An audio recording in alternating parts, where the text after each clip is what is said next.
Hi, welcome to SPE Live and today's discussion with the IEA, the International Energy Agency, and their World Energy Outlook.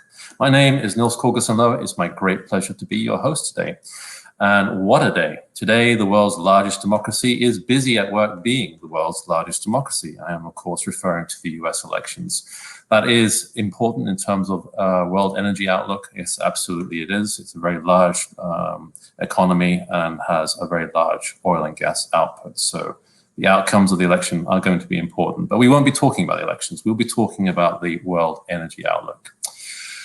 So why World Energy Outlook? The world energy demand, supply, COVID-19 pandemic, global economic impact, energy poverty, energy and economic parity, energy transition, and the role of oil and gas. That is what today's conversation is all about. I know, dear audience members, you have a lot of opinions and questions about all of this. So please take the time to start sharing, post your questions in the chat, tag us and repost us to your friends and colleagues who should be in on this debate. Now, if you're new to SPE Live, check us out on social media, #SPE Live, or find us on SPE.org. SPE Live is made possible by sponsorship from the SPE Foundation. So,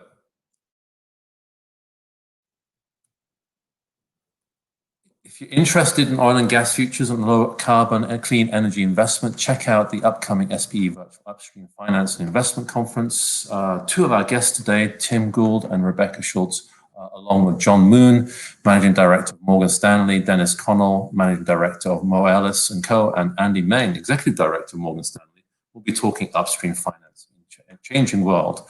And the energy transition. Also at that conference, a lot of significant keynotes from Sinead Lynch, Shell UK, and David Chelish, the Canadian Stock Exchange. Additionally, important sessions on low carbon investment, private equity and E&P, and Pathfinder investment, profitability and projects. So a lot of really good stuff at that conference there. Very excited trying to keep my intro short here because this is a really big conversation about energy transition. IEA Energy, the International Energy Agency, foremost authority on global energy demand and supply, generates data and detailed analysis and provides policy guidance and recommended regulatory practices on energy and sustainability. IEA is committed to shaping a secure and sustainable energy future for all. So why should you care? Well, IEA reports, in particular the annual World Energy Outlook that we'll be talking about, is the basis for many company business strategies, consultancy and policy reports, and government regulations and physical incentives. So it impacts decision making. So sit up, pay attention, ask questions, and join our debate. Now, joining me today to talk about the World Energy Outlook are Tim Gould, Rebecca Schultz, and Kamal Ben Nasser. A really great panel of guests today. Tim Gould, Head of Division, World Energy Outlook Investment at the International Energy Agency. Tim has been at the IEA for over 12 years, earlier leading the Supply Division of World Energy Outlook, also the Resources and Investment Unit. He joined IEA as an analyst, a senior analyst for Russia, Caspian, and Eastern Europe. He's joined today by Rebecca Schultz. She consults at the IEA, where she contributes to and supports the studies on World Energy Investment 2020, World Energy Outlook 2020, and Tracking Clean Energy Progress 2020 studies. Essentially, the role of upstream in the global energy system and how finance, investment, and emissions performance impact the future of upstream and the energy transition. Rebecca has over 17 years experience with Shell, leading and delivering large-scale upstream oil and gas projects across a diverse geographical and cultural settings, including conventional and unconventional assets in North America, Europe, and Asia Pacific. She is the 2021 membership chair for the Society of Petroleum Engineers, Sustainable Development Technical Section, and also on the 2021 ATCE committee. And our final guest today is Kamal Ben Nasser, a man of vast experience, incoming SPE President 2022. Kamal is CEO at Nomadia Energy Consulting and earlier the Chief Economist at the ADNOC Group. An alumni of IEA, earlier their Director of Sustainable Energy Policies and Technologies, a 20-plus year veteran of Schlumberger, where amongst many senior leadership roles, he held positions as VP for Technology, Chief Economist, VP for Carbon Dioxide Solutions and Services, and Worldwide Marketing Manager. He has also been the Minister of Industry, Energy and Mines for the Tunisian government. So Tim, Rebecca, Kamal, welcome to SPE Live. Great to have you here. Thanks, Niels. So we have a big conversation ahead of us. We're going to segment our discussion a little today. So Tim, we'll start with you shortly to give us the headline points from the World Energy Outlook. And then we'll move over to you, Rebecca, to talk about the upstream oil and gas outlook within that. So to drill a little deeper on the medium to long-term outlook for oil and gas. And then Kamal, you can bring in your deeper reflections on vast experience on the industry and markets, and then we'll open up to a sort of more general conversation with questions and answers from the audience as well. So audience, fingers on buzzers and keyboards, please send in your comments and questions as we go. We'll be bringing them into our conversation. So now, with great pleasure, I'm going to hand over to you, Tim, to start taking us through what some of these highlights are from the World Energy Outlook report is. Well, thank you very much, Niels. Thank you very much to SPE. Thank you very much to Becky and to Kamal for joining us in this conversation today. Indeed, I want to try and set up the conversation with a bit of a broad review of how we looked at the global energy system in the World Energy Outlook this year, and because we're in an extraordinary year and we had to grapple with some unusual circumstances.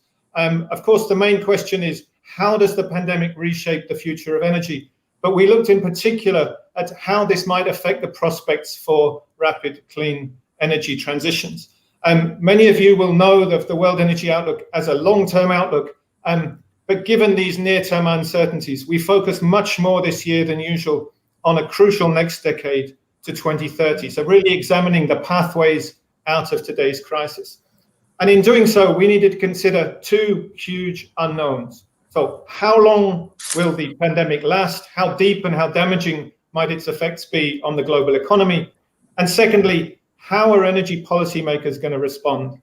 And we're all aware of the debate around sustainable recovery. And we've also seen an increasing number of commitments from countries and companies to net zero emissions, often by mid-century. So I wanted to explore some of these uncertainties over the next few minutes. And maybe as a bit of background, just to start with a comparison with last year's World Energy Outlook to illustrate the approach we've taken.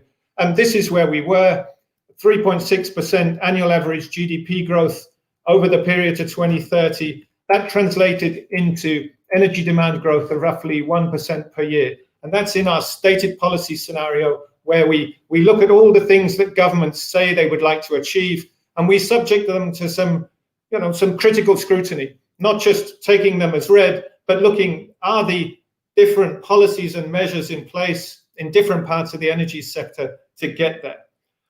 1 year on, of course, we're in a very different place. Policies have changed to some degree, but the main impact, of course, is COVID-19, a dramatically different starting point for our analysis. And in the new stated policy scenario, we assume that the pandemic is gradually brought under control over the course of 2021, and this allows for a steady recovery in economic activity and the energy demand trajectory that you see here. But there's increasing awareness that those types of assumptions might be too optimistic. The pandemic may be around for longer, leaving longer lasting scars on social and economic life. And we explore that in a delayed recovery scenario.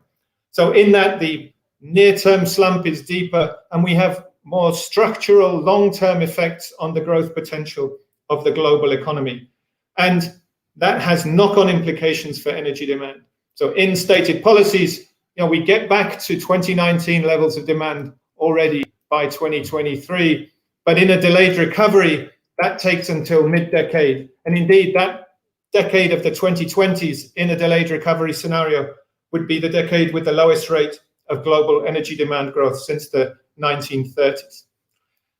But of course, beneath those energy demand lines, we have all sorts of detail about the fates of different fuels. And I'd like to examine that, starting with our updated assessment of the effects of the pandemic on energy in 2020. So a 5% fall in global energy demand this year in our estimation. That's the largest shock in 70 years. But you can see how not all fuels felt the impact in the same way. Oil and coal hit hardest, while renewables, particularly in the power sector, much less affected. What happens next?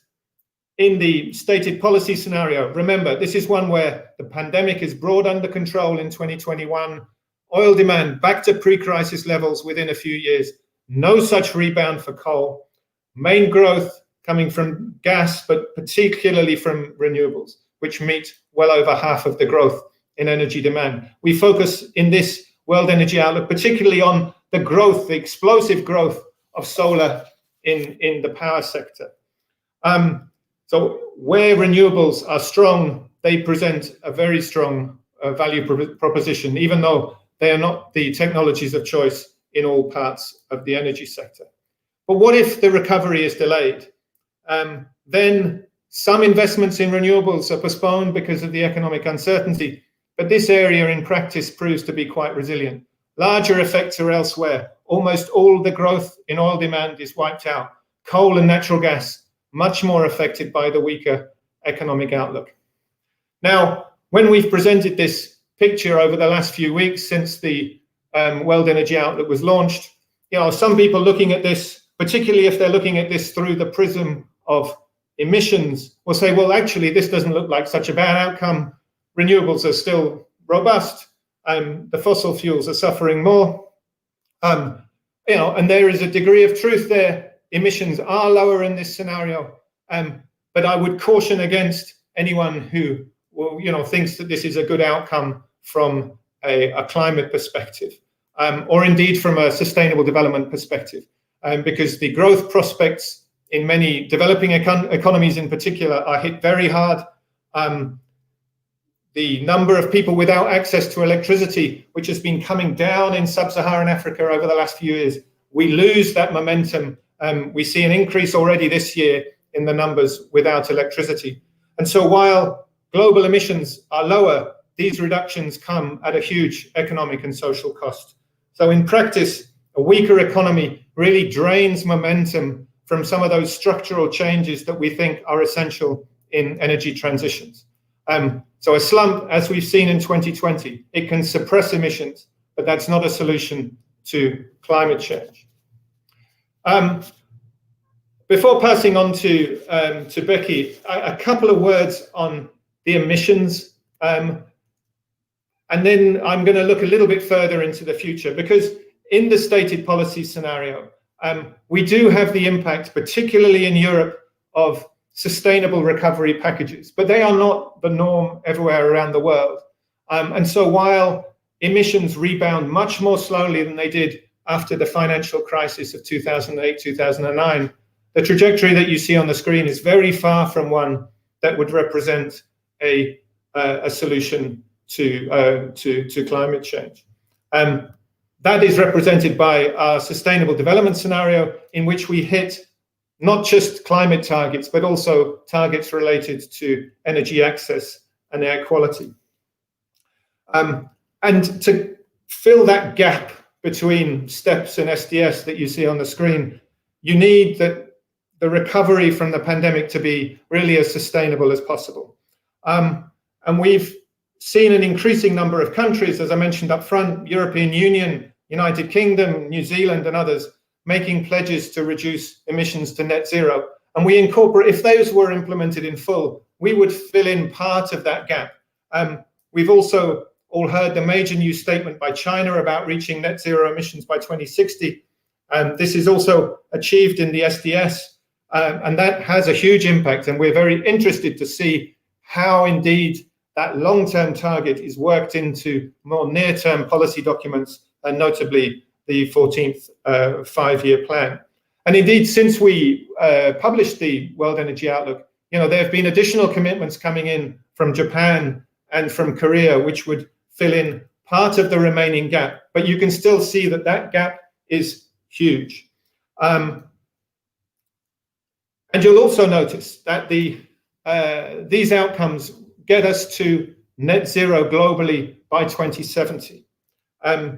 But there's increasing interest on what it would take for the energy sector to reach net zero emissions by 2050 at global level. So not just individual countries, but everywhere in the world. And we examined this issue in detail for this outlook, and we can come back to this in the Q&A. But I mean, the emphasis that I wanted to leave you with before passing on to Becky is that this sustainable development scenario is already very ambitious. It's actually much more ambitious than many people realize. But the net zero by 2050 would require a very far-reaching set of actions going above and beyond that. And those could not be postponed. They would need to happen now from a large number of different actors, from the finance community, from companies, from individuals even, and some elements of behavioral change, all brought together by an unwavering focus from government policies. So that's the overall structure of our work. And what I would like to do now is to pass across to my colleague, Becky Schultz, who'll talk us through some elements of the upstream picture. Thanks, Tim. Thanks for the really excellent overview of what's happening in the energy world, and also highlighting a number of the uncertainties that we're looking at, especially going into the 2020s. I'm going to pick up where Tim has left off, and I'm going to concentrate on the implications for upstream oil and gas. And I'm going to begin that first thinking about the impact on investment with respect to production decline. In 2020, the oil and gas sector has seen a near 1/3 drop in investment. It's one of the greatest drops in investments in investment in oil and gas that we have ever seen. So starting at a view of 2019, we see that oil production is at about 98 or just shy of 98 million barrels per day. If we take an assumption, we say that there's no further investment in oil in this case, we start to see that production declines by about 50% by the mid-2020s. If we take the assumption next that we're going to only be investing in brownfields, only investing in existing fields, we see that production increase about 20 million barrels from 2030 to 2040. However, that's insufficient to meet the demand that we're seeing in the SDS, and therefore also insufficient to meet the demand in oil that we're seeing in the steppes. So I'm going to highlight just for a few minutes and highlight some of the observations in oil demand that we see happening in the steppes. So from 2019 to 2030, we see an increase in oil demand of about 5.4%. However, if you look onwards to the next decade, so from 2030 to 2040, the growth in oil demand really stagnates.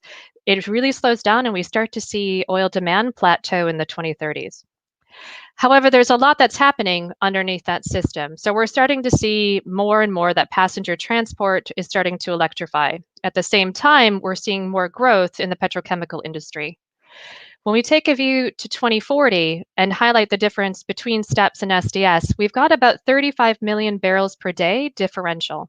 And so while Tim had noted that the SDS is a very aggressive scenario, it does highlight some of the uncertainties and the range of uncertainties that we have in what, in response to an oil investment cycle, is relatively near term in 2040.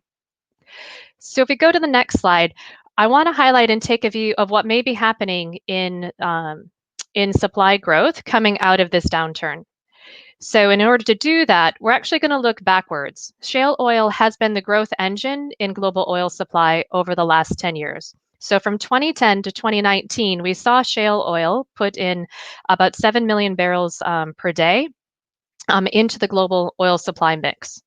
However, when we hit 2020, we've seen that shale oil and the company budgets are seeing about a 50% cut. It's a very drastic cut in investment. And I think many of us, especially sitting in Houston and in North America, are really feeling that.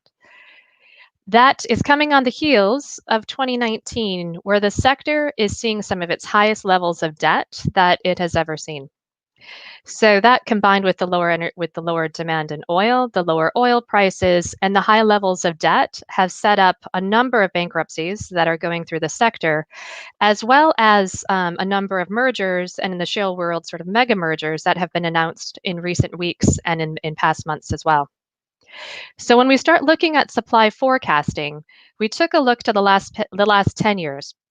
And the average production, more or less, that we're seeing on an annualized basis is about $85 billion per year. If we take that view and apply that forward, we see that shale oil can grow about 3.5 million barrels per day. So it's less than what we've had in previous outlooks, but it's still a fairly healthy rate of growth. However, if we take a look to 2015 and 2016 and some of the lower levels of investment through that cycle, and take a look at, say, $45 billion a year of investment, we really see that shale oil isn't able to essentially invest enough to outpace the steep declines that are quite typical of the sector. And so in the lower investment case in shale oil, we're seeing very limited growth and just over 8 million barrels per day. So the difference between those two is about 3.5 million barrels, just with that range of uncertainty. And so what is going to happen in investment with respect to the U.S. shale sector is one of the key areas that we're continuing to watch, as that will have implications for the growth of oil globally and also, of course, in North America as well. However, with respect to growth in supply, shale oil is not the only sector that has seen some relatively hard hits as well. When we look to national oil companies and to producer economies as well, their revenues have seen quite a bit of impact. When we look to Middle East, North Africa, we see about a 50% reduction in revenue in that area. And that's all revenue and money that is to be directed to public spending and to public budgets, and also, of course, into investment as well. In Africa, or in more so in West Africa, we're seeing about a 75% reduction in net income. So it sets up a stage to say who will be investing and what will the oil supply, look like going into the 2020s. I'm going to transition across for the final slide and highlight actually the demand changes that we see coming in natural gas. I'm going to talk that through over 2019 to 2040, both in the steps and in SDS. But first, in the steps, we see, and as you look on the nuances within respect to natural gas growth and demand, overall globally, we're seeing about 30% growth in natural gas. It's a fairly healthy growth in demand, and actually, natural gas, much more so than some of the other fossil fuels in the energy outlook, actually is doing quite well. A lot of that growth, much of that growth, is really coming from South and East Asia, where policy drivers are there to encourage economic growth in industry and manufacturing, but at the same time help to ensure that there is improved air quality. So we see a huge amount of market growth in that industrial area.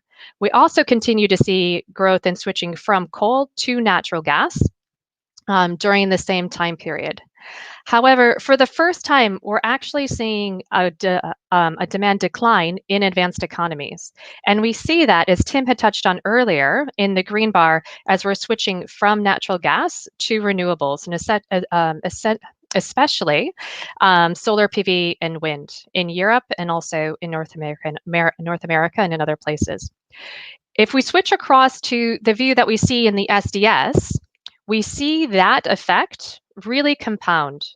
And so we see overall, we actually see a near 12% decline in natural gas demand to 2040 in the SDS.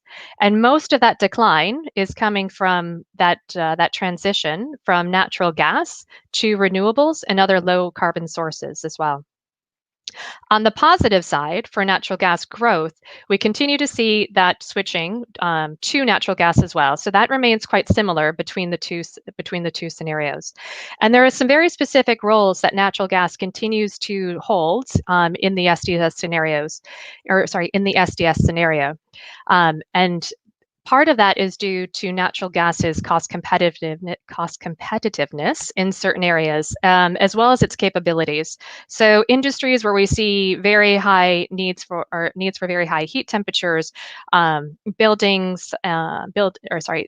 district heating in buildings, as well as a need to maintain natural gas in several areas. Because as we switch and start to grow renewables into the power and the electricity mix, we also need some balancing in the system and some backup, and natural gas helps to provide that resiliency.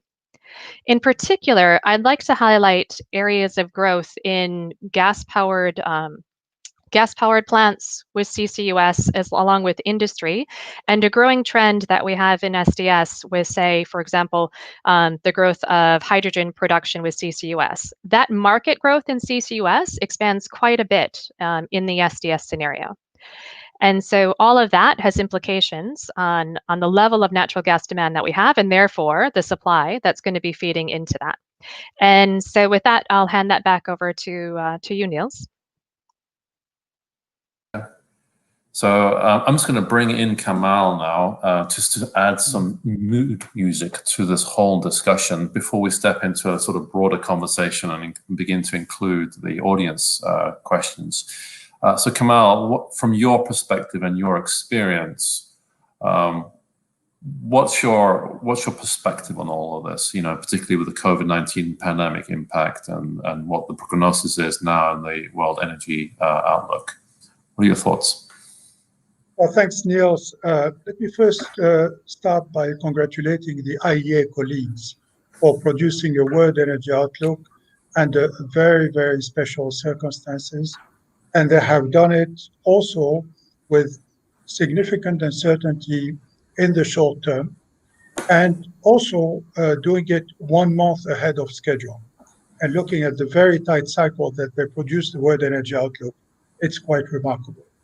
So in terms of context, the oil and gas industry has seen many up and down cycles, but this one, due to the pandemic, which is a collision of 3 black swans, is very different from the others. And I would like to refer to some very interesting work that Wood Mackenzie has produced about comparing the returns of the different companies in different decades.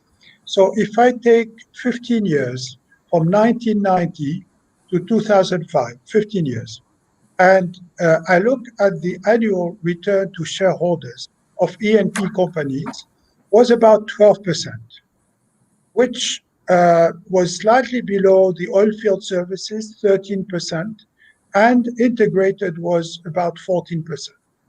S&P 500 during that period was 12%.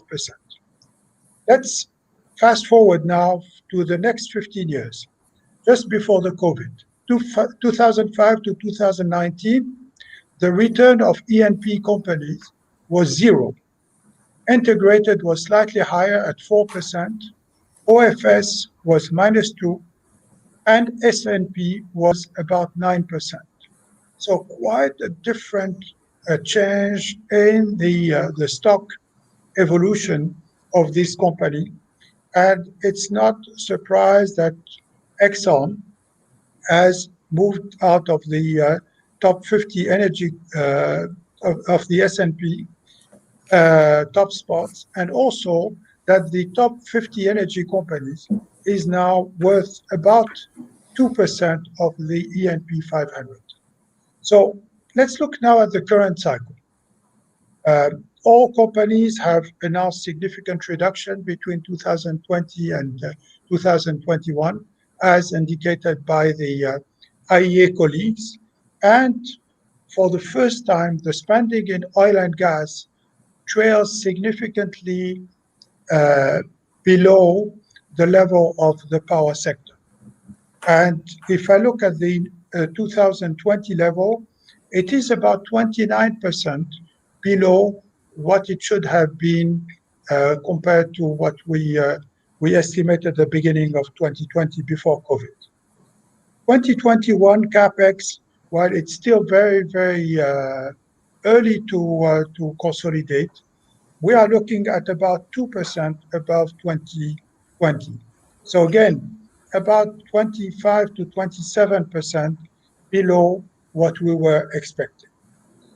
In terms of announcement from the oil and gas companies, majors have announced significant revisions to their reserves due to the current oil price environment, and also trying to divest some of their assets with lower return on investment. So for instance, Exxon has reduced its reserve by 4.5 billion barrels. BP has just slashed the value of its asset by $15 billion. And according to a study from Rystad last month, companies like Exxon, Chevron, ConocoPhillips, BP, Shell, Total, Eni, and Equinor may have to sell oil and gas resources of up to 68 billion barrels of oil equivalent to adjust to the energy transition. What we have seen in terms of employment has been extremely drastic, and every week we are seeing major announcements in reduction. The latest one being from Exxon with about 15,000 employees, and we have seen earlier ones from other majors. In OFS companies, the employment, if I compare it to 2014, has almost halved since 2014. Schlumberger, the largest OFS company, has announced the largest reduction with 21,000 and perhaps as high as 25,000, and divested its fracturing business, among others. Halliburton is now the only one of the top 4 service companies with North America frac fleets after Schlumberger divested their North America fracturing business. If I look at now the global OFS and offshore drillers, they've taken a very severe beating. So we have seen companies like Valaris, Diamond Offshore, Noble Drilling going under Chapter 11. And then some of the advanced rig day rates have gone down by a factor of 3 compared to 2014. So let's look now at company strategies. Strategies of companies, oil and gas companies, vary between 3 different buckets of companies, between European that are really going for diversification after having announced earlier net zero emission target, including Equinor that did it last week. So BP, Equinor, Total, in their outlooks, are seeing peak oil demand occurring during this decade or the following decade. And what we are seeing from those companies, very significant efforts in terms of diversification of new energy investment. So we are looking about in 2025, 2030, of capex in new energy investment from those companies varying between 20 and 30% of their total investment. The second bucket of company includes some of the North American companies, which are targeting to reduce their emissions and decarbonize, but still staying in their core business. And finally, the third bucket is the NOCs, which are blessed generally with low emissions per barrel, and then, let's say, fewer decarbonization opportunities, but still looking towards CCUS and blue hydrogen, like ADNOC and Saudi Aramco. So these are the 3 different companies. Now, if we look at the other part of the sector, which are the OFS, they are starting to look at diversification away from oil and gas, but still in the energy sector. For instance, Schlumberger has recently discussed 2 joint ventures in geothermal and in hydrogen. So they are somehow back to their 2000 strategy, where they had businesses in CCUS, hydrogen, geothermal, and water. Baker Hughes just announced yesterday the acquisition of compact carbon capture from Norway. And then Halliburton, earlier this year, has announced the creation of Halliburton Labs, which is a collaborative environment where entrepreneurs, academics, investors, and industrial labs come together to advance cleaner and affordable energy. So we are seeing quite significant moves. And I want to stress one point, is that if we stay with this level of de-investment like we're seeing in 2021, oil will come back with a revenge in the cycle from 2022 and onwards. Thank you. Thank you, Kamal. So let's bring everybody in. That was really excellent comments there from you, Kamal. I mean, I'm just picking up, I'm just going over some of my notes here. So Kamal, you were talking about this very big transition, dramatic transition in company strategies, particularly with oilfield services and the big operating companies. Particularly how some of the European operating companies are diversifying away from the traditional oil and gas sectors into new energy sources. Differences with some of the bigger IOCs, the American-based IOCs, for example, Exxon, Chevron, and NOCs again behaving in a different way. And Becky, Tim, you touched upon this outlook, and to me, there's a very dramatic change or difference between what you call the STEPS prognosis and the SDS prognosis, and the SDS being the Sustainable Development Scenario to allow us to reach these Paris global climate goals, I guess. So very, very big changes there. And this all kind of flavors it back into how companies are looking at the future. So we have the likes of BP saying peak oil is this decade. So, you know, how much of this outlook is driven by sort of, you kind of touched on it, how much of it is driven by the reality of economic recovery? Because we're going to be in this position where we have a choice of investments. Either we invest in new energy like renewables, or we invest in cheap oil and gas because the oil price is going to be depressed for some time. How much of that is going to determine whether we follow the STEP scenario or this SDS scenario? Tim, maybe you want to start on that, and then Becky. Well, thanks very much, Niels, and thanks very much for the commentary. The first thing I think to say is that if you don't actively change the direction of travel for the energy system, then sooner or later, economic recovery will take you roughly back to a place that you'll recognize from where we were. That's our conclusion when it comes to oil and to oil in particular. You know, as Becky was pointing out, as things stand, those structural changes in the energy, in the oil demand side are not really enough to get us to a steep decline. And so when you think about the implications for investment strategy, my personal view is that we have become much too fixated in this discussion about the year in which oil demand peaks. It doesn't make a huge difference for the global climate if oil demand in 2040 is 102 million barrels a day or it's 95 million barrels a day. Now, there's still an awful lot of oil being used. There would still need to be an awful lot of investment in the sector for all the reasons that Becky mentioned. So the emphasis that we put on in the IEA's work, in our analysis, is really on to what extent are there big structural forces in play that are changing the underlying demand outlook. And some of that is being done by markets and technology. But we keep on coming back to the thing. It depends on what governments do. Because if they don't actively move things onto a different track, then the system that we recognize today will be around for many, many, many years to come, and the emissions will be incompatible with avoiding the severest effects of climate change. Thanks, Tim. Becky, do you want to pick up on that a little bit?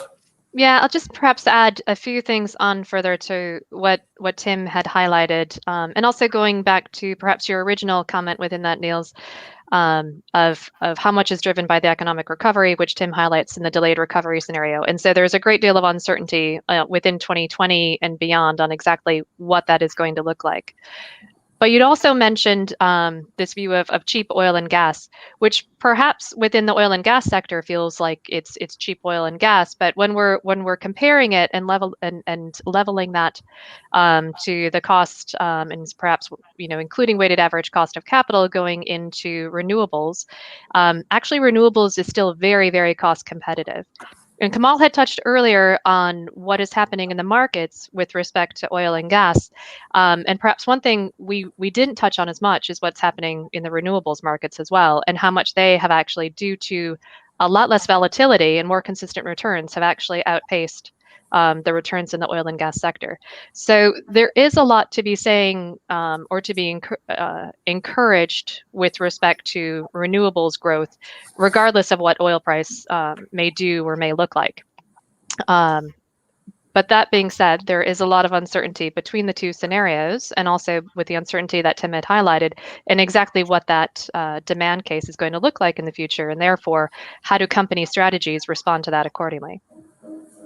Okay, thanks, Becky. So it comes down to investment decisions, both by companies and also the policy decisions by governments that drive investment decisions, I guess. Now, you mentioned, Becky, that weighted average cost of capital in renewables is comparable with oil and gas. So if we are to follow this energy transition in the outlook, how much investment is needed in renewables to meet that demand that's going to be stripped away from oil and gas? I mean, it's obviously of the order of trillions over several decades. How does that investment for renewables compare with the traditional investment cycle of oil and gas? I maybe have a first crack at that, just because when we look at the amount of money that goes into clean energy in the last few years, it's been remarkably stable. In fact, it's been around 600 billion every year. That's the period since the Paris Agreement. So you might have expected that number to increase, but in fact, it's been right around there, and that's around 1/3 of the amount of investment going into the energy sector as a whole. So over the next 10 years, that 600 billion would need to be well above 1 trillion in the sustainable development scenario. And the amount of money going into liquids and gases, and of course into coal as well, would be smaller than it is today. But I think we need to be aware that renewables don't deliver all the energy services that you're going to need. So even in 2040, the share of electricity in final consumption in our scenarios, it's above 1/3. The rest has to come from molecules of different kinds. And so there is a big demand in that scenario for investment in traditional sources, sure, but an increasing switch, not just from liquids and some fuels to electricity, but from today's fuels to the fuels that we're going to need in the future. Thanks, Tim. Becca, do you want to pick up on that? I'm going to switch to Kamal shortly. Sure. I think I'll just add really briefly onto that in looking at the financing side and what investments are looking like between renewables and also the oil and gas sector. So renewables are seeing a lower weighted average cost of capital, but more so as we start to look ahead and where financing is going to come from in 2020 and beyond, you also start to see an increasing trend to from national oil companies, another increasing trend to equity instead, which may help to actually increase some of that cost of capital a bit further as well. So there's some additional pressures that are coming from the financial side that may put some changes, let's say, in strategy and direction for oil and gas companies. Thanks. So Kamal, just picking up on that, you talked about the national oil companies having a particular role, and I think you said blessed with low emissions. And you talked about some of them switching to blue hydrogen, if I've got my notes correct here. So, national oil companies, they have a very particular role. They are there for the benefit largely of their nations and the economic growth. Again, what's your perspective as we look at this investment decisions that are coming up? how do you think national oil companies are going to sort of respond? So, entering into this cycle, national oil companies were trying to do what they called stretching the barrel. That means that trying to get from each barrel more revenues than they are traditionally taking it from a pure E&P side, and moving more to the downstream sector and going into also the specialty chemicals and so on. So we are seeing that happening in the Middle East. And they are doing it also to get market share from the demand centers, the big demand centers in Asia. So where they have set up downstream centers, refineries, in conjunction with national companies there. And so there would be guaranteed to have an intake from their own production. So that strategy is now taking a shift because of the current environment. And what we are seeing from them is, as I mentioned to you, trying to get more into things like the hydrogen. And I don't know if you followed the news recently, there was a shipment of blue hydrogen going out of from Saudi. That was reported by Aramco. This was using ammonia. And we are seeing companies like ADNOC here stepping up significantly the investment in carbon capture and utilization and storage to a lesser degree. And so currently they have one plant which is injecting 850,000 tons per year in UAE. And they want within the next 5 years to increase to 5 million tons. So which would set it up almost as the second or third largest country in terms of CCUS. Saudi has also set up a CCUS project in Nomadia. Now, one thing I wanted to add to previous comments is about natural gas. Natural gas, as was mentioned by Becky and Tim, has to be part of the portfolio for the transition. And renewables will not be sufficient to carry the load. And my biggest concern is in the industry, we are losing a very significant amount of intellectual horsepower due to the current cycle. And they are leaving the oil and gas industry. I mentioned the 50% that the service sector has lost over the last 6 years. Oil and gas companies are taking the biggest steps in terms of staff reduction in the last 30 years. And those people, if they leave the industry for good, it's going to be very detrimental to the development of natural gas, to the development of CCUS, and other technologies that are related to oil and gas.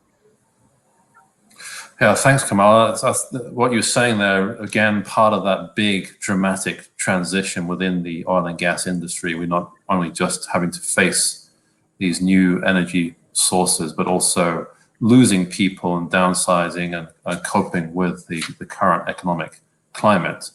And obviously digital transformation is part of that. Turning to technology, we've had lots of questions within the social media chat on technology. So CCUS, hydrogen. So hydrogen going to fill a part of this clean energy spectrum in the future. CCUS needed to meet climate goals and ambitions. What is, how much of this technology that underpins the the forecast is achievable and realizable, and where are there significant technology gaps that we still haven't filled? Tim, perhaps you want to start on that. I think we have, we still have some work to do. I mean, we recently released our Energy Technology Perspectives report, and that showed that, only less than half of the emissions reductions that we need. So that wedge that I showed between the stated policy scenario and the sustainable development scenario, I mean, less than half of those emissions come from, those emissions reductions come from technologies that are mature today. And many of the things that we additionally need are in the sectors that we've talked about. So some of the low carbon fuels, the deployment of CCUS, deployment of low carbon hydrogen, electrolyzers, and so on. And I think some of those debates are evolving now. I mean, traditionally, CCUS was seen as a solution for the power sector. To some degree, that's still true, especially for countries that have large, young thermal fleets. But the debate is really now much more about some of the hard-to-abate industrial sectors, whether that's cement or steel.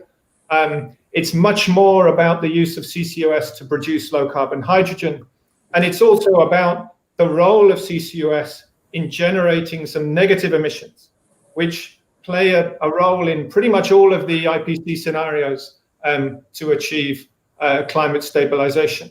So I think, one of the messages that we try and bring through from an IEA perspective is that, there are no single or simple solutions that will get us to a more secure and sustainable, some technologies will play larger roles than others, but we're going to need a whole suite of stuff. And some of it will continue to need support on the innovation side, but then that push on the deployment side that can come from that, partnerships between governments and the private sector and some of the demand sectors that will need those products. Thanks, Tim.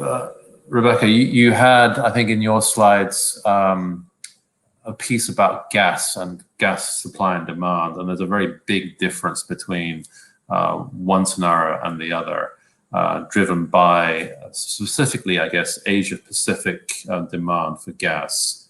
So where does that fit in? That's in terms of the technology perspective, LNG, also, producing hydrogen from gas. Where does that fit in, and where are some of the challenges ahead?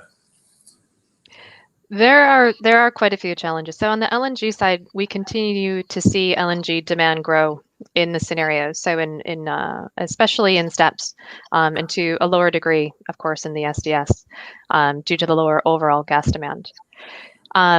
When we start to look at some of the challenges with respect to, say, hydrogen production, it depends on if you're looking on a green side or on the blue side.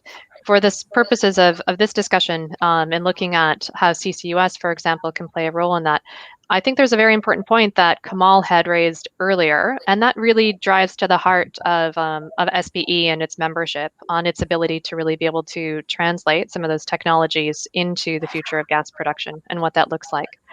The market share that I highlighted on my on that slide starts to talk about some of those roles and the importance of gas demand in some of those sectors as well. Within, because I'd like to go back just for a moment to highlight and talk a little bit further on what Kamal had said with respect to the membership side of that and how much that's being impacted by our members today with respect to layoffs and things that are happening, because we're seeing quite a bit of knowledge transfer start to exit the system. And in order to make sure that these activities like CCUS and the knowledge and the turnaround and the replication of that is taken on board and we can learn effectively from that, we need to find a way both to maintain the knowledge that we currently have in the system, build that, but also encourage new membership and new entrants into SPE and be encouraging the next generation to be coming in, so that we can help supply those demands moving into the future. Yeah, thanks. So, yes, yeah. Kamal, please. I just wanted to comment on that. I mean, we didn't see talk about very good news, but today, and coming back to Becky and Tim's points about sectors that are difficult to abate in terms of emission, Lafarge Holcim, which is the cement manufacturer, announced a project to capture CO2 and store it in partnership with a company. The objective within a couple of years to capture 100% of the emissions. So cement is known to be a very difficult sector in terms of emissions abatement, and this would be fantastic news. And if I look at it just from a sheer size, today we are capturing between 30 and 35 million tons of CO2. And if we want to be where we should be in the energy transition, that number has to be multiplied by a factor of 100. So there would be space for all the geoscientists to work in a new area called CCUS. And so the future of our G&G scientists would be very, very shiny. Thanks, Kamal. That kind of, I'm going to take a slight pivot here. There's just come comments and questions on the chat about sustainable development scenarios in developing nations. Sub-Saharan Africa has just been mentioned by a LinkedIn user. Now, Tim, you mentioned at the beginning that the sustainable development scenario, I think, if I heard correctly, it's not only reducing emissions, but also accounts for energy access for many developing nations. Now, the flip side to that is that many developing nations are also new producers of oil and gas, such I'm thinking here, Guyana, Mozambique, Ghana. So it has an important resource utilization aspect, economic growth. So maybe it's a difficult question, maybe a bit esoteric, but where does that sit? Where do we find the balance between emerging nations with oil and gas resources, economic growth, and meeting the climate goals? How do we address that? So you're completely right that we try and take quite a holistic view on what development looks like and what sustainable development looks like. And we cannot have a situation where we have achieved climate goals, but hundreds of millions of people around the world are left without access to modern energy. That is not a sustainable future. So we try and build all of those aspects into this sustainable development scenario. And indeed, it does pose questions. I mean, Kamal was just talking about cement demand. And if you look at the potential growth in cement demand in rapidly urbanizing countries like India, if you look at the population growth that's projected for Africa and the amount of infrastructure that would imply, this is not something that you can solve with solar. I mean, you're going to need some big energy intensive sectors where the solutions are the ones that we've discussed, but they are extremely difficult to implement for many developing economies because the costs of deployment are that much higher. And so when we think through those development pathways for countries in Africa, particularly also countries like Mozambique, Ghana, or Ghana obviously in another part of the world, but when we think through the implications for resource-rich countries, we have to be conscious of the fact that those industries can also generate valuable revenues that can then be used for that broader development agenda. But I think the flip side of that is that we need to be very conscious of the limits to demand growth for those outputs, and we need to be very conscious also of the governance of those arrangements, so that we can be confident that those developments where they occur, they are really contributing to local development in a meaningful way. Yeah. So, I mean, you really touched upon it there. So supply basically equates with demand. So, if the demand's there, companies and countries are going to make investments in resource extraction and utilization. So that comes back to a question to all of you is, in the forecast, there's going to be a dramatic increase and growth in renewables, solar and wind in particular. Is that a challenge in scaling up that technology to actually meet those forecasts? Are we able to scale up wind and solar in an effective way in the time that is in that forecast? Becky, do you want to start with that? I think that's an excellent question. And it's a point that I heard raised a bit earlier as we start to look at a few countries like India, for example, and they start to really consider the deployment of some of the technologies. Is the physical ability to do some of it is challenging. But that being said, we've seen actually some quite tremendous growth in China and other areas in some different sectors. And so even though it sounds challenging in the outset, there are some areas that actually I think we'll be quite surprised at how quickly it will end up moving as well. Tim, do you want to add to that? Yeah, I mean, I think Becky's completely right. I mean, there are some constraints, and there are constraints on land, and there are constraints on the public acceptance of some of the infrastructure. But I think there are also technologies that allow us to avoid some of those constraints. If you look at public acceptance, for example, of offshore wind, with the exception of some coastal communities and some industries that might be directly affected by those sites, there is an almost limitless capacity to expand, especially if floating technologies start to become more cost competitive. So I don't think we should be too conscious of those barriers. We need to find ways to work around them. And I think an area which we're going to be looking at in detail at the IEA over the next coming months is, what about the critical minerals and metals that are needed in this process? Because clean energy technologies, by and large, much more intensive use of some of these critical minerals and metals than fossil fuel technologies. And so we need to have, in a sense, a broad understanding of the resource implications of the sorts of transformation that we're talking about. Yeah, absolutely. If I may, yes, just adding to the excellent points of Tim and Becky, I don't think it's a problem of scaling up. I think it's a problem of defining an architecture that is optimizing the use of those resources. And it's an architecture at the national system, but also at the regional system, because there could be synergies through interconnection between different economies that could be complementing.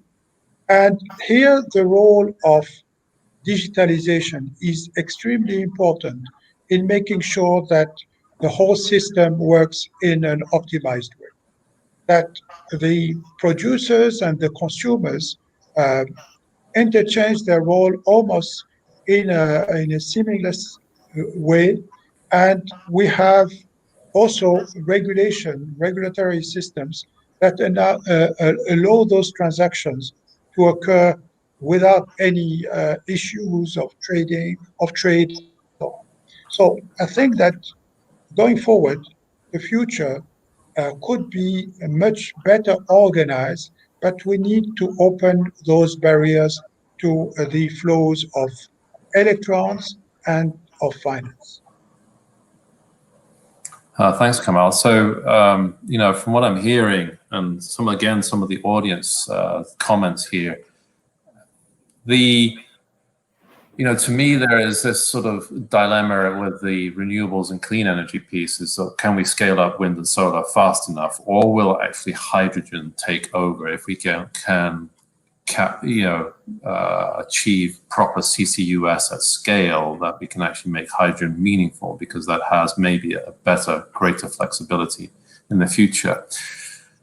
So part of that, but also going back to wind and solar, one of my concerns is when I look at sort of the many forecasts is that I can never find information about what is the equivalent energy demand that we were looking for from wind and solar. And is that, again, is it achievable? We have the biggest onshore wind farms here in Texas. We have the biggest offshore wind farm in Europe. But they are tiny compared with what is needed to meet future energy demand from renewables. And, how many wind turbines will it mean? To Tim's, your point, the supply chain piece that is needed to meet that construction of wind turbines or solar panels, is it achievable? And, what is needed in terms of government policies to actually make it achievable? Who wants to jump in there? Tim? Yeah, I mean, I can certainly, there have been plenty of examples of industries that have scaled up quickly. So I don't see that there's, there are going to be limits, obviously, and these things need to happen very quickly and at scale if we're going to hit the targets of the Paris Agreement. But I think it comes back to a point that Kamal also mentioned. We are not going to be able to rely on low carbon electricity for everything. We're going to need to find a range of technology solutions across different parts of the energy sector. And I think one thing that hasn't really been processed sufficiently in the public debate is that if you are looking to scale up low carbon hydrogen via electrolyzers from renewable energy, that is a massive addition to your renewable generation. To meet the electricity needs of some large industrial sectors via and sort of bring that energy through renewables through hydrogen to those sectors. I mean, it's a different scale than the one that we're used to talking about. So I think there are some difficulties in really coming to terms with that. And that's one of the reasons why we have to think about different approaches to meeting all of those needs. And it's one of the reasons also why we should be open to different routes for hydrogen production. I think the route of steam reforming with CCUS has to be part of the picture for the sort of scale of the needs that we're talking about. And in that case, and if it proves to be uncompetitive in the end, then so be it. But that's not a call I think we should be making today. Yeah, Becky, do you want to add to that? Yeah, I just want to add briefly onto that, and also I can see I have a habit of touching on Kamal's earlier comments as well and building on some of those. You were mentioning and we're talking about innovation, and I don't know that we've delved into that enough with respect to the industry and also the changes that we're looking at in energy demand on the whole. And we're seeing more and more in 2020 that there have been several announcements with Microsoft, for example, and Google making announcements in the energy spectrum. I'd have to say on the SPE side or on the petroleum engineering side, despite us being a very capable and incredibly technical, expansive group of engineers, that integration with innovation and digitalization is quite slow to come. And so even though there are the challenges that we see in getting that sectors out, I think the more that we learn from what's happening in the digitalization space and have crossover and integration to not just help electrification and renewables and that type of build out, but also to come back in and help to decarbonize the oil and gas system as well, I think we'll be much better off, regardless of whether you're looking at a STEP scenario or an SDS scenario. Yeah, absolutely. Kamal, do you want to share your thoughts there, particularly around the innovation piece? Yeah, I think that on the oil and gas side, what we have seen over the last couple of years is quite a significant stepping up in the efforts from companies like Halliburton or Schlumberger by doing alliances. We have seen, for instance, recently an alliance between Schlumberger, IBM, on the digitalization of the whole workflow around the Delphi platform. I think that all these are going to have quite a significant impact, provided that the industry is on a listening mode. Right now, I'm not sure that the industry is. They are very much trying to fight the current problems rather than trying to think in the future.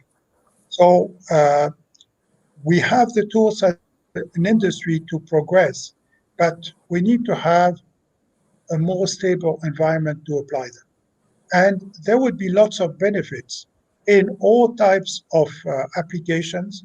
And Becky is very familiar through her work with the sustainability section, SPE section, that digitalization will be a key enabler there in terms of safety, in terms of economics, in terms of also the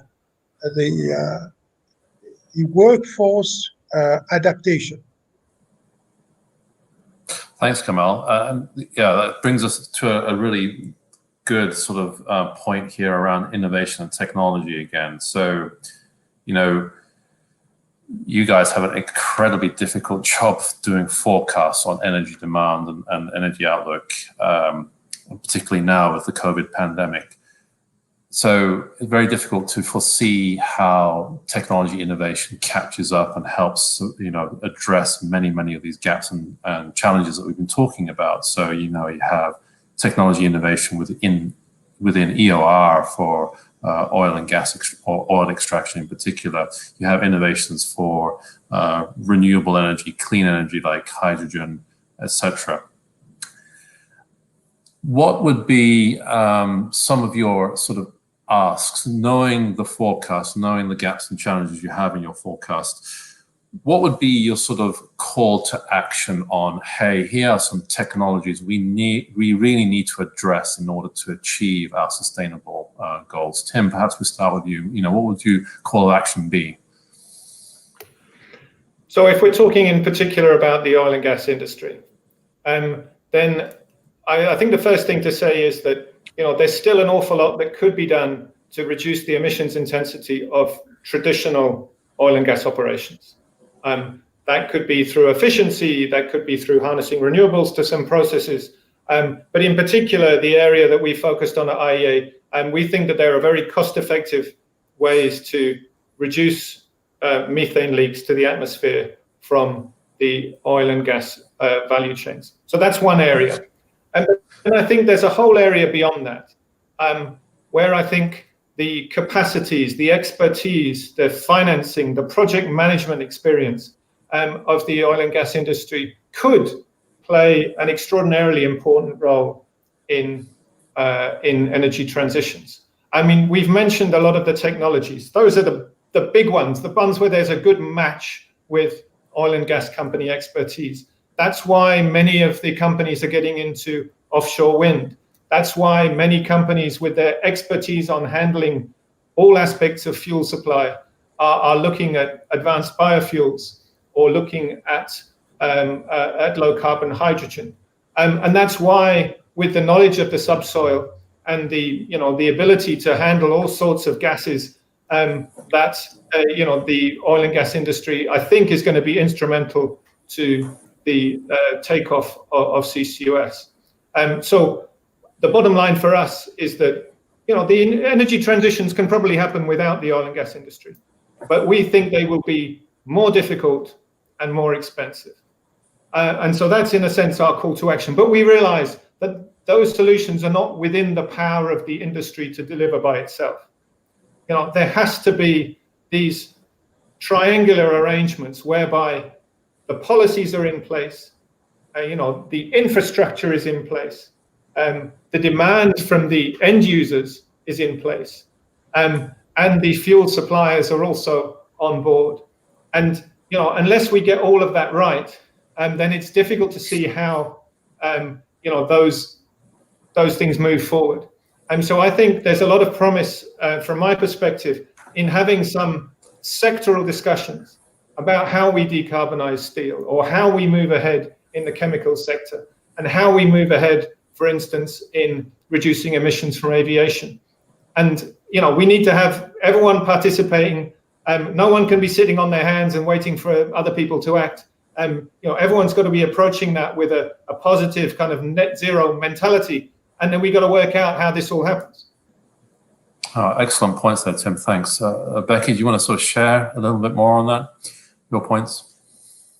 Yeah, really excellent points from Tim. And so I'm just going to touch on perhaps instead of a bit more of an ask from a technology perspective or an innovation perspective, an ask for us to all start to learn what the common language is. So if we are talking about net zero, are we talking about net zero emissions? Are we talking about net zero emissions intensity?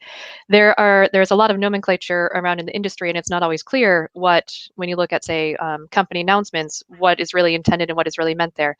And at the same time, I think we're in a time period where we're still very much trying to understand, how do we even measure venting or flaring in the fields appropriately to make sure we're actually capturing the numbers that we should be capturing. And so I think there's quite a bit of work and innovation that we can do, not necessarily technical innovation always, but a lot of work coming together to try to understand what those definitions are, so we can actually start talking a common language between companies and between countries. Thanks, Becky. I just wanted to add one point there. It's difficult to add to what Tim and Becky are saying, but I wanted to take it from an SPE standpoint. So where do we fit in this debate? And I wanted to complement the work that has been done by your section, Becky, as well as the technical director, Joanna Dunlop, and her team, who have developed a new concept called the Gaia concept. And soon you will be hearing more about this work, which is absolutely extraordinary in terms of implication for the role of our society in a sustainable energy future. Yeah, thanks, Kamal. That's a very important point there to bring out about the SPE Gaia initiative that Joanna Dunlop, as you say, has been leading, and more information on that to come in the coming weeks. Joanna Dunlop making some interesting comments here in the chat also. So really, just to round us off here, a very interesting, fascinating, difficult discussion. It's always very emotive for oil and gas people to hear about energy transition. But, we have, as you've all said, oil and gas still has a very significant role to play, not only in tidying up its own emissions and addressing methane and CCUS in its own operations, carbon footprint, but also, as Tim said, playing a role in the technology innovation needed to get us to where we need to get to in terms of new technologies, renewables, biofuels, hydrogen, to actually allow us to achieve those long-term objectives for the climate goals. I really don't envy you guys trying to make these forecasts, particularly now. So it's going to be very, very interesting to see, further analysis from the IEA in the coming months, quarter, and coming year as things roll out, hopefully from the COVID pandemic. So really want you guys to come back and talk more about this, more about the energy outlook in the months to come. Thank you all very, very much for participating today, and your discussion, your viewpoints, your comments have been really excellent. So Tim, Becky, Kamal, thank you very much. And thank you to the audience, really, really good audience conversation here too. Thank you. Thank you, Niels. Thanks a lot, Niels. Okay, so still to come, just to wrap up here, thank you again to SPE Foundation for sponsoring SPE Live, making it possible. We have more on the energy transition. Check out the SPE Virtual Upstream Finance and Investment Conference, where Tim and Rebecca will be talking again on the energy transition and energy finance.